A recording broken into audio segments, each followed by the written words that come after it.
Hi, Nirmala Hosamani ಕಿಚನ್ಗೆ ಸ್ವಾಗತ. ಇವತ್ತು ಹಸಿರು ವಟಾಣಿಯಿಂದ ಚಟ್ನಿ ಮಾಡಾಕತ್ತೇನಿ. ಅದಕ್ಕೆ ಹಸಿರು ವಟಾಣಿ ಅಂತಾರೆ. ಈಗ ಈ ದಿನದಾಗ ಭಾಳ ಬರ್ತಾವೆ ಇವು.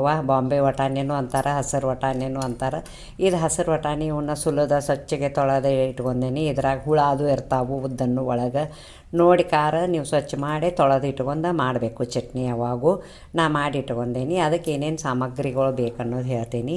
ಒಂದು ಅರ್ಧ ಈರುಳ್ಳಿ ಹೆಂಚ್ಕೊಂಡೇನಿ, ಮತ್ತೊಂದು ಸ್ವಲ್ಪ ಹಸಿ ಶುಂಠಿ ಇಟ್ಕೊಂಡೇನಿ, ಬೆಳ್ಳುಳ್ಳಿ ಪೇಸ್ಟ್ ಇಟ್ಕೊಂಡೇನಿ, ಅರ್ಧ ಲಿಂಬು ಇಟ್ಕೊಂಡೇನಿ, 2 ಹಸಿಮೆಣ್ಸಿನ್ಕಾಯಿ ಇಟ್ಕೊಂಡೇನಿ, ಒಂದು ಸ್ವಲ್ಪ ಕೊತ್ತಂಬರಿ ಕರಿಬೇವು ಇಟ್ಕೊಂಡೇನಿ, ಸ್ವಲ್ಪ ಜೀರಿಗೆ ಇಟ್ಕೊಂಡೇನಿ, ಹಿಂಗೆ ಒಂದು ಸ್ವಲ್ಪ ಬೇಕು, ರುಚಿಗೆ ತಕ್ಕಷ್ಟು ಉಪ್ಪು ಇಟ್ಕೊಂಡೇನಿ, 1 ಚಮಚೆ ಸಕ್ಕರೆ ಇಟ್ಕೊಂಡೇನಿ. ಸಕ್ಕರೆ ಯಾಕೆ ಇಟ್ಕೊಂಡೇನಿ ಅಂದ್ರೆ ಲಿಂಬೆ ಹಣ್ಣು ಹಿಂಡತ್ತಂದ್ಲ, ಅದಕ್ಕೆ ಒಂದು ಸ್ವಲ್ಪ ಹುಳಿ ಹತ್ತತ್ತೆ ಅಂತ ಹೇಳ್ತಾರೆ, ಅದಕ್ಕೆ ಸಕ್ಕರೆ ಹಾಕೇನಿ. ಮಾಡೋ ವಿಧಾನ ತೋರಿಸ್ತೇನೆ.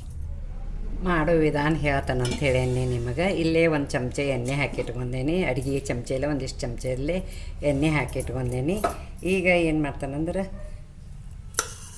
ಸ್ವಲ್ಪ ಜೀರಿಗೆ ಹಾಕ್ತೇನೆ. ಅರ್ಧ ಸ್ಪೂನ್ ಜೀರಿಗೆ ಹಾಕಾಕತ್ತೇನಿ. ಮತ್ತು ಇವು ಹಸಿಮೆಣ್ಸಿನ್ಕಾಯಿ ಹಾಕತ್ತೇನೆ, ಕೊತ್ತಂಬರಿ ಕರಿಬೇವು ಹಾಕ್ತೇನೆ, ಶುಂಠಿ ಬೆಳ್ಳುಳ್ಳಿ ಪೇಸ್ಟ್ ಹಾಕತ್ತೇನೆ, ಮತ್ತು ಅರ್ಧ ಈರುಳ್ಳಿ ಹೆಂಚ್ಕೊಂಡೇನಿ, ಈರುಳ್ಳಿ ಹಾಕಾಕತ್ತೇನಿ. ಇದನ್ನೆಲ್ಲ ಹುರ್ಕೋತೇನೆ. ಹುರ್ಕೊಂಡ ಕಡ್ಲೆ ಹಾಕ್ತೇನೆ. ಕಡ್ಲೆ ಯಾಕೆ ಲಾಸ್ಟ್ ಹಾಕ್ತೇನಂದ್ರೆ ಅವು ಸಿಡಿತಾವು ಎಣ್ಣೆಯಾಗ, ಅದಕ್ಕೆ ಇದನ್ನು ಫಸ್ಟ್ ಹಾಕ್ಕೋಬೇಕು. ಹಾಕ್ಕೊಂಡು ಈಗ ಮೇಲೆ ಕಡ್ಲೆ ಹಾಕಿ ಹುರಿಯೋದು ತೋರಿಸ್ತೇನೆ ನಿಮಗೆ. ನೋಡಿ, ಈಗ ಕಡಲೆ ಹಾಕತ್ತೇನೆ. ಇವಾಗ ಸ್ವಲ್ಪ ಹುರಿಬೇಕು. ಇದು ಹುರಿದು ಆದಮೇಲೆ ಚಟ್ನಿ ಮಾಡಿ ತೋರಿಸ್ತೇನೆ. ಸಂಕ್ರಮಣಕ್ಕೆ ಇದು ಚಟ್ನಿ ನೈವೇದ್ಯಕ್ಕೆ ಮಾಡ್ತಾರೆ. ನೀವು ಒಂದು ಸಲ ಮಾಡಿ ನೋಡಿ. ಹಿಂಗೆ ಹುರಿಲಿ. ಹುರಿದು ಆದಮೇಲೆ ಚಟ್ನಿ ಕುಟ್ಟೋದು ತೋರಿಸ್ತೇನೆ ನಿಮಗೆ.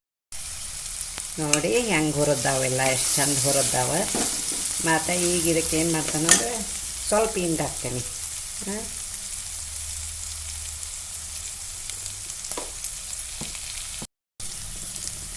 ಹಿಂಗೆ ಸ್ವಲ್ಪ ಹಾಕೇನಿ.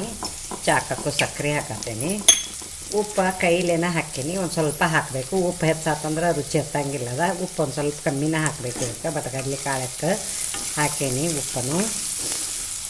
ಮತ್ತು ಸ್ವಲ್ಪ ಲಿಂಬು ಹಿಂಡ್ತೇನೆ. ನೋಡಿ,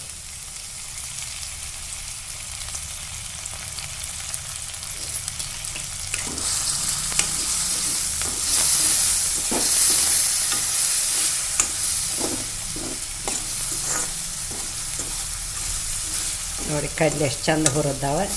ಈಗ ಇದನ್ನು ಚಟ್ನಿ ಕುಟ್ಟೋದು ತೋರಿಸ್ತೇನೆ. ಮಿಕ್ಸರ್ದಾಗ ಏನು ಹಾಕಂಗಿಲ್ಲ. ನಿಮಗೆ ಮಿಕ್ಸರ್ದಾಗ ಬೇಕಂದ್ರೆ ನೀವು ರಿವರ್ಸ್ ಹಾಕೋಬೋದು. ನನಗೆ ಇಂಥದ್ದೆಲ್ಲ ಒಂದು ಸ್ವಲ್ಪ ಚಟ್ನಿ ಕಲ್ಲಾಗಿ ಕುಟ್ಟೋದು ಸವೈ ಐತಿ ಪೈಲಾದಿಂದ. ಕಲ್ಲಾಗಿ ಕುಟ್ಟಿ ತೋರಿಸ್ತೇನೆ ನಿಮಗೆ. ಗ್ಯಾಸ್ ಆಫ್ ಮಾಡ್ತೀನಿ, ಕುಟ್ಟೋದು ತೋರಿಸ್ತೇನೆ. ನೋಡಿ, ಸ್ವಲ್ಪ ಹಾಕೊಂಡ ಕಲ್ಲಾಗಿ ಕೊಡ್ತೇನೆ. ಅವು ಹುರಿದಿರ್ತಾವಲ್ಲ, ಭಾಳ ಕುಟ್ಟು ಅವಶ್ಯ ಹತ್ತಂಗಿಲ್ಲ. ಗ್ರೈಂಡ್ರದಾಗ ಆದರೆ ಏನಾಕತಿ ಭಾಳ ಸಣ್ಣ ಆಗಿಬಿಡ್ತೈತಿ. ನೋಡಿ ಹೆಂಗೆ ಕುಟ್ಟಾಕತ್ತೀನಿ. ಸ್ವಲ್ಪ ಹಾಕಿ ಕೊಡ್ತೀನಿ ನಾನು. ಒಮ್ಮೆನೂ ಹಾಕಾಕ ಅದು ಕಲ್ಲು ಸಾಂದೈತಿ. ಅದಕ್ಕೆ ಸ್ವಲ್ಪ ಕುಟ್ಟಿ ನಿಮಗೆ ತೆಗೆದ ತೋರಿಸ್ತೀನಿ.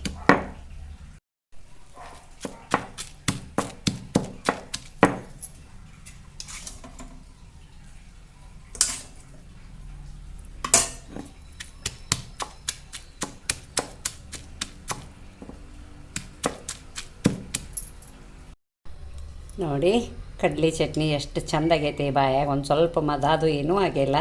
ಹಿಂದಕ್ಕೆ ನಾವು ಹೋದ ವರ್ಷ ಒಮ್ಮೆ ಸಂಕ್ರಮಣದಾಗ ನಿಮಗೆ ಸಣ್ಣ ಬಟಗಡ್ಲಿದು ಮಾಡಿ ತೋರಿಸಿದ್ದೀನಿ. ಸಣ್ಣ ಬಟಗಡ್ಲಿಕ್ಕಿಂತ ಇದು ದೊಡ್ಡದು ಬಟಗಡ್ಲಿ ಭಾಳ ರುಚಿ ಆಕೈತಿ. ದೊಡ್ಡ ಬಟಗಡ್ಲಿದು ಮಾಡಿ ನೋಡಿ.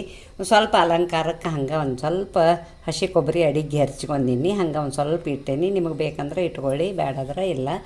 ನೋಡಿ, ಇದು ಬಟಗಡ್ಲಿ ಚಟ್ನಿಗೆ ಒಂದು ಲೈಕ್ ಕೊಡಿ, ಶೇರ್ ಮಾಡಿ, ಕಮೆಂಟ್ ಕೊಡಿ, ಸಬ್ಸ್ಕ್ರೈಬರ್ ಮಾಡಿ, ಪಕ್ಕದಲ್ಲಿ ಬೆಲ್ ಐಕಾನ್ ಮಾಡಿ.